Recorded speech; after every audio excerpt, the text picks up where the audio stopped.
I was kind of interested in a lot of little details after you was telling me about things, you know. For instance, you said that your mom used to keep the sweet potatoes down underneath the floorboards. Yeah. Something like that would just seem second nature to you. But that'd be real interesting to me. You said that your mom would knit all your socks and mittens. Yeah.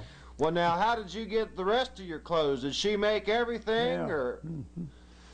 We'd buy what we called jeans, cloth. You see, it wasn't like the blue jeans have nowadays. It was a kind of a gray material, and that's of course what she'd make pants out of. And then we'd have outing cloth, they called it outing. They made underclothes, you see, out of this outing cloth.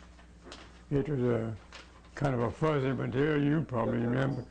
And that's what but she'd make everything that we'd wear, but the shoes, you see.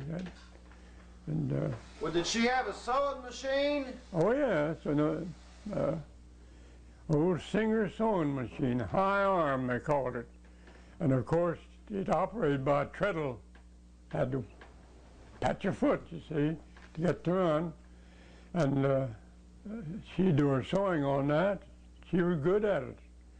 And in fact, she's good at everything she tried to do. She was one of the best cooks in the country. Biscuits was known to be the finest things out. She'd make great big fellows, you know, and boy, they were good. Put butter and molasses on them, you know. So you sort of had to be a interview or something, because of course, I can relate about that if you'd like, what I remember about it. We didn't cover that, did we? Tell about the special little shirt she made you. Yeah, that was, go ahead. Well, that was material. It was, I suppose, calico, likely. And she made this shirt for me. And then the front of it was cut bias, she called it. You know, it was to me, it was the most beautiful thing you ever saw. And I prized that shirt very high, but it was a complete, of course, it was just a shirt, that's all. And but I liked it so well because she made it especially for me. Of course, she made the other boys' shirts out of different material, but she kind of specialized for me on that shirt. And I was so proud of the shirt. I don't know how long I wore it, but it sort of wore out, I suppose. Well, where did she get the material from? Did you get it at Rosedale? Rosedale. C.N. Snodgrass had a store there at Rosedale, and that was a marketplace for all territory around, you see. So we'd go ride horseback up Tanner of course, before they made the wagon road up the hill. There's a horse path, you see, you could ride. I don't know how long after we moved out there that they built the road up the Boone Hill. But I remember watching them work on that. Of course, I was just a little fellow then, not very old. And so we'd take a horse, it took about all day to go to Rosedale to get supplies, and that's when we'd shell a bushel and a half of corn the evening before. That'd be on Friday evening. We'd all sit around, everybody that could shell corn. We got a bushel and a half of shelled corn.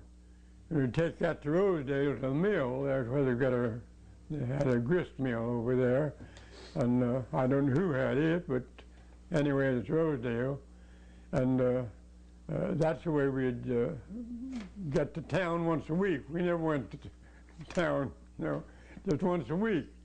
That'd be on Saturday, and we'd take one of the boys would take the grist to mill and get whatever we needed. And one time, I remember talking about this outing cloth that they made. Of course, they sold it by the yard, coming bolts. And one of the boys made a mistake somehow or other. Mother had told him how many yards she wanted. I don't know, maybe 10 yards to make for, and he got twice as much as she ordered. Of course, it's all right because he had use for it. He used up. But he had made a mistake in his understanding of how much she wanted. He just got twice as much, I think, as she intended for him to get. But that's where we got our material, was at Rosedale's, because Snodgrass had the store there at that time. That's when we even moved. You see, the big old frame house then is where they lived. And he had 2 daughters, I guess, that I remember. And the daughters and their mother stayed at Buchanan most of the time. That was their home, Buchanan.